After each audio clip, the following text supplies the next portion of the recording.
Welcome back to another episode of the Hotel Fit Show. I'm Leo Amarim, and I'm here to help you improve your physical and mental health around your crazy hospitality schedule. What can we do to sort that out? How can we improve that component of our work? And this is a hot topic in the industry because it sounds like for the past couple of years, everyone got a little bit crazier, okay? And so if you're watching me right now, chances are you got a little bit crazier in the past couple of years. And the reason being, first, because of the situation in the world, the current days and times and those situations that we can't control.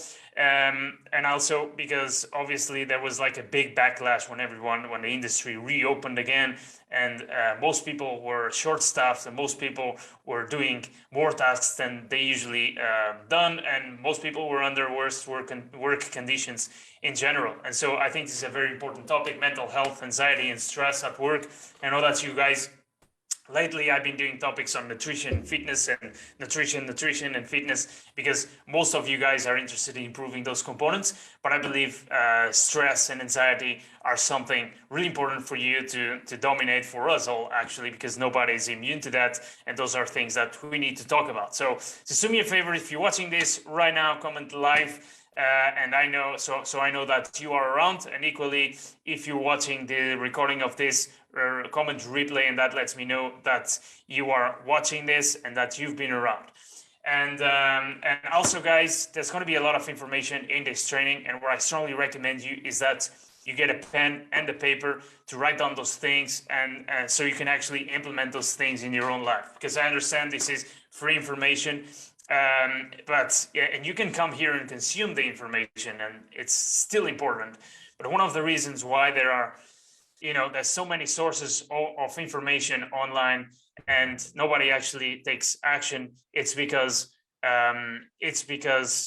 information and knowledge without execution and feedback will lead to nowhere and no results. So write things down and think how you can apply those tips and tricks to your own life. And so let's dive in. Hospitality is obviously a very stressful industry.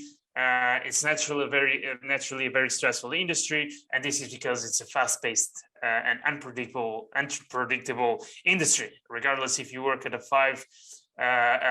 place with 500 rooms, all-inclusive resort with lots of rooms, or if you work in a small coffee shop in your town, you always have complaints, you always have crazy people working, crazy customers, you always have unpredictable stuff that you need to deal with, and there will always be things that you can control, such as the thing that happened for the past 3 years. And so this will also be even more even worse if you are in a leadership position, or if you have a lot of responsibilities, if you are in charge of a team, and this will be even worse, and the more those things that you can control will fall on your shoulders.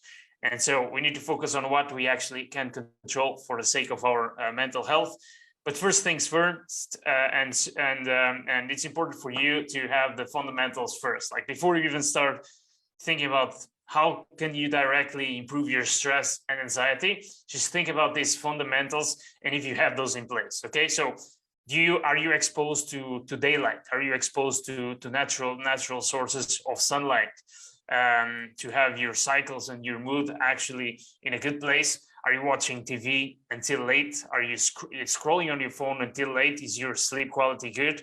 Are you drinking alcohol during the week? Are you hydrating sufficiently? Are you eating a lot of processed foods and sugars? Are you having the right amount of vitamins and nutrients in your food?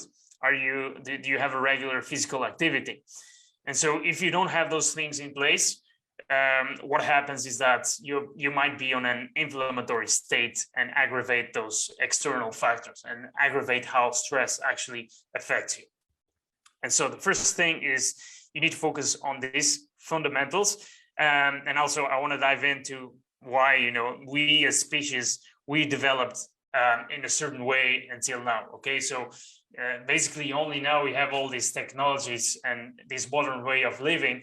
But before that, we had to develop, throughout the years, we had to develop survival mechanisms. We needed to hunt during the day, because at night we would have no daylight to hunt and to get food. We would have to search for sources of water. We would have to defend ourselves from animals and predators and other tribes. We would have to make sure we were healthy to be able to reproduce and create new lives, because that was something that the survival of our species depended on that. And so we are biologically designed to do certain things that, and the lifestyle that we currently have doesn't match what we are biologically programmed to do. And so this causes like a huge discrepancy. And that's the reason why you see all the modern day diseases and illnesses. That's why you see people with cardiovascular problems and diabetes and things like obesity and mental health issues. They are in a lot of reasons because of that discrepancy, okay? And so stress is actually a natural defense mechanism that we have, which is responsible to basically tell us that we are in a situation that we are under threat. It's the fight or flight response. And that's why you have all this tension. When you're stressed, you have all this tension. And that's why after work, you want to go for a beer or you want to order a KFC, because you need to give your body things that actually tells your body, okay, everything is all right. Like have these things that make you have good sensations. And it's important to understand what this is. And what happens is that when you don't have the basic fundamentals of health in place, you will be more exposed to stress, and minor things like being stuck in traffic for 5 minutes or a certain customer complaining will affect you more than would affect you if you were actually healthier, because your body is weaker, you're physically not as strong, or you're mentally not as sharp to kind of signal your body that you're ready to confront like situations that your body perceives as a threat. And basically moving forward, I want to tell you about my worst shift in hospitality. This was a night shift that was supposed to be 12 hours. It ended up being a 16-hour shit show. And basically I started I think someone's knocking on my door. They'll have to wait. But basically it started like on the first minute of that shift, someone had called sick. So I was -1. And then within the first hour, I had like 5 really bad complaints. One was like a room move because of the air conditioning was leaking. And then the other was like a Russian guy complaining about a room upgrade or a late checkout, something like that. And there was this crazy lady about a medium rare steak that was shouting at my receptionist, and my receptionist started crying. And so that was like a big drama. I had to like try and go talk to her and get her back, and then talk to the customer to see if she would relax. And so a lot of things in the first hour of the shift that I then dragged on, and things got late. So by the time everything got quiet and I was finally at peace and quiet to start checking the guests' bills, like there's a power shortage and the lights go off throughout all the hotel. So all of a sudden I had people coming down from the rooms to the reception, complaining, wondering what was going on. I was calling the engineers and the general manager trying to fix the situation. The security was running around crazy because the alarms were ringing because there was like a power shortage. Crazy. Like at the end, there was like one guy on its own in the kitchen, and he had to prepare the breakfast. But because he had no power, like when the power went back on, things were delayed. So at some point, I was downstairs cooking eggs with my suit. And 16 hours later,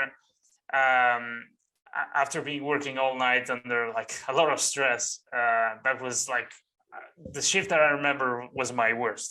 All I wanted was a beer. I was so stressed that I couldn't go immediately to sleep. So I wanted to have a beer, but it was 11 a.m. And so what I've done instead, I went to the gym for like 30 minutes. And then that time allowed me to unwind and relax and then go home and sleep. But most of my colleagues that were doing similar shifts and exposed to stress, colleagues in the same hotel or colleagues that I knew from other previous hotels, they didn't have like a hobby like I had the gym. I was fortunate to have like something that I could look forward to doing after work that made me happy, and that made me relax. But most people didn't have that. Most people would just going home and Netflixing, or they would just go and drinking or doing drugs, or like having some sort of coping mechanisms to deal with that tension after work. And that is something that makes a lot of difference. And so one of the best things that you can start doing yourself is to find something to make you stay busy after work that is not drinking, eating, or doing drugs. Because if you don't find something, you'll take work home with you and extend that stress. Okay, and work should stop from the moment you leave work. Okay, so if you spend time with your friends and family, or exercising, or doing or learning a hobby, you'll replace those types of feelings with you'll replace those feelings of stress and anxiety with positive feelings and emotions. And so it's important to keep yourself distracted, to actually give your brain a rest, because otherwise that tension will get accumulated. You'll get less sleep. You're like overthinking and being worried about stress the next day and feeling anxiety. And so that's the best thing you can do. And even if you want to have a hobby, and if you don't have like a routine right now, or something that you can, for example, start doing, is just go for walks, listen to music, listen to a podcast that you find interesting. And there's plenty of things that you can do. Just rule number one is those things cannot be drinking, eating processed foods, or doing drugs. The second thing that you can start doing, and that was one of the cool things that I started doing back in my days when I figured that I had so many crazy stories in the industry, I started writing those down. So whenever I had like a crazy complaint or something ridiculous had happened at work, or like a very stressful day where a lot of things happen, I would go and write them down for 3 minutes. And after a while, I had like a compilation of written stories about things that went wrong in the industry. And every time, like, you look back on those stories, like what would happen to me, I would read them back and basically relativize and look at them with a different perspective. Nowadays, if I look at all those stories, I think about how much I've learned and how much I'm grateful to have learned from all those experiences. And now some of those situations, I look back and I was like, why was I even stressed? You know, it was out of my control. So I think documenting is very positive. So if you can spend 3 minutes at the end of your day just writing down some of that stuff, it's good for you. You'll be applying what we call the mindfulness. And I know this is like very cheesy and sounds like a guru stuff, but it can actually work. It's definitely something that you can give it a go. And guys, is this making sense so far? Comment on number 1 below if you think this is a good idea. And yeah, about anxiety. You guys know that 75% of people suffer from anxiety in one degree or another. And because of that, I want to give you an example of a guy named Thomas Jefferson. Okay, Thomas Jefferson was the 3rd president of the United States, and it's that guy that you see in a $10 bill. And the guy, he was the one that drafted the Declaration of Independence, which is a very important document in the history of the United States.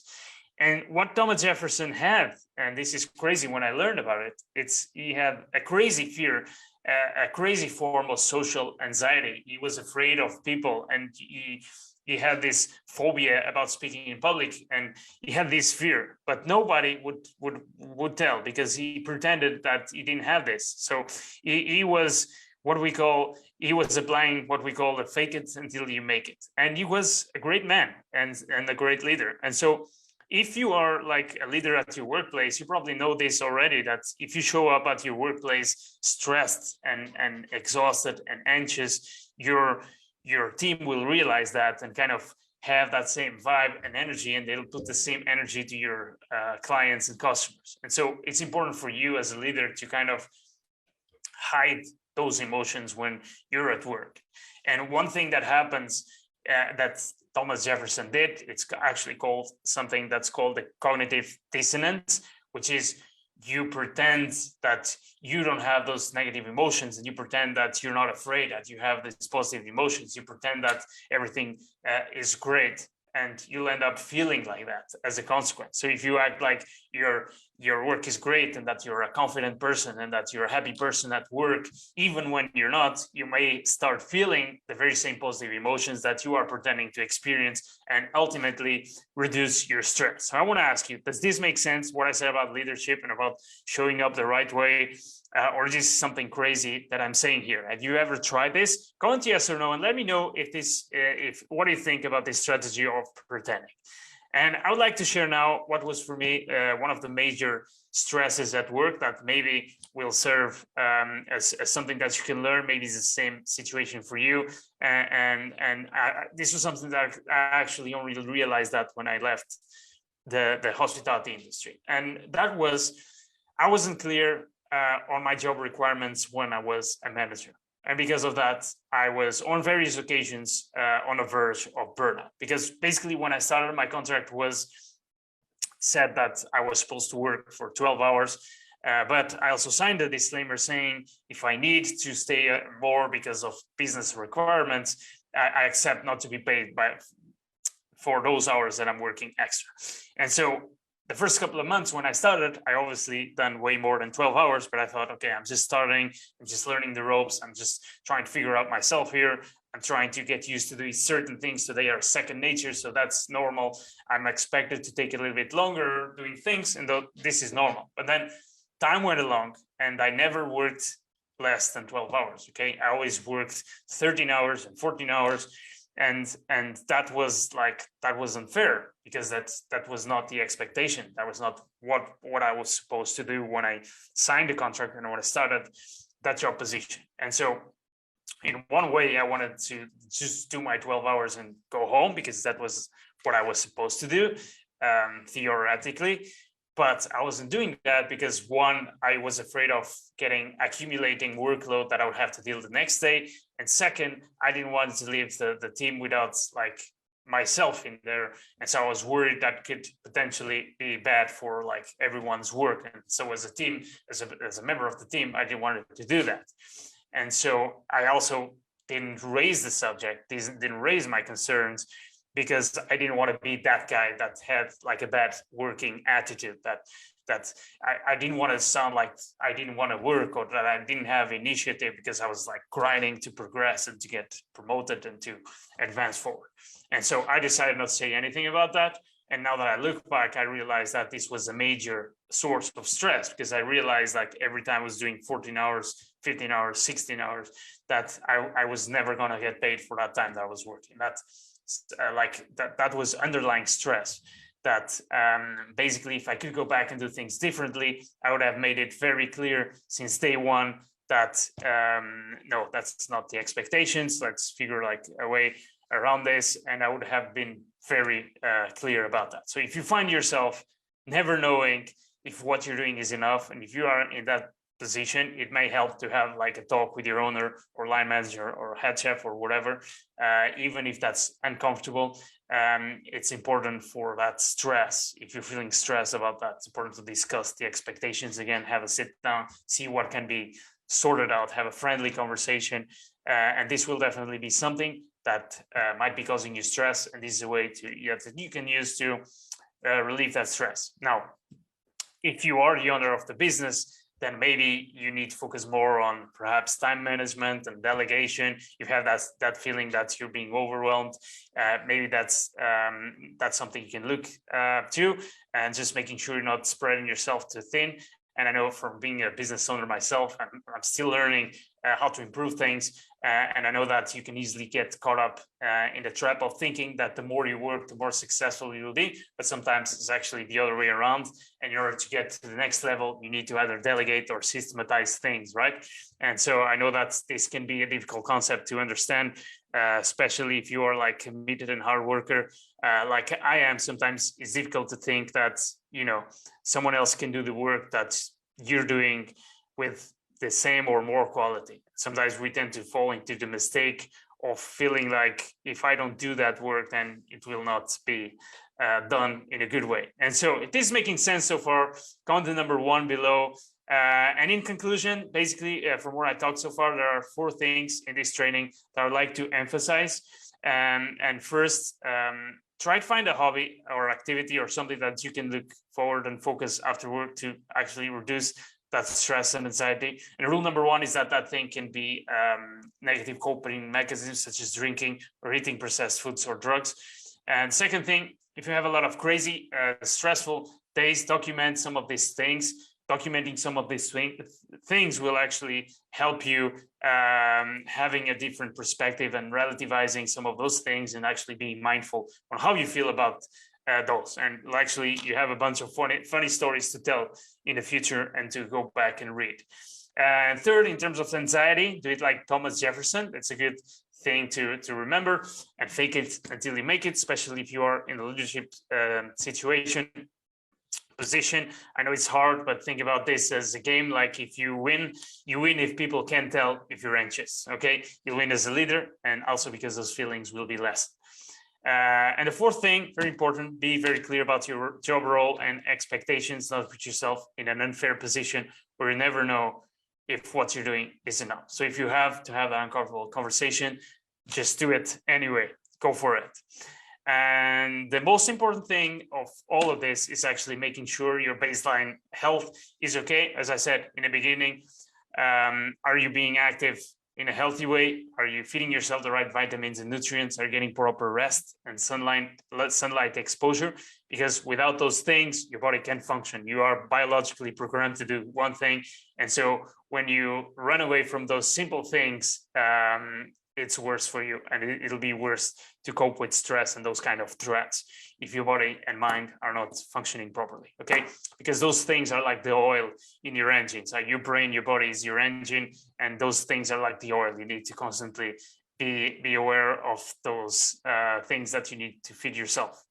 And no, I know that some of you guys are really busy, and just to wrap up, I know some of you guys, especially those who have kids, you think that you're being selfish if you dedicate time to like improve those minor things about your health.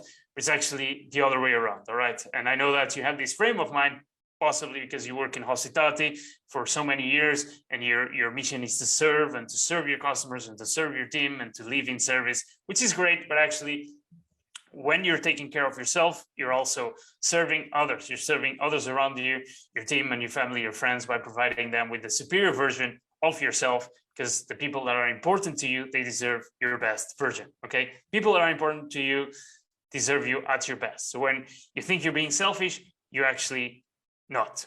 And that is something for you to think about. And that's it, guys. I hope you enjoyed this video. If you like this video, like the video, keep being awesome, and I'll see you all on the flip side.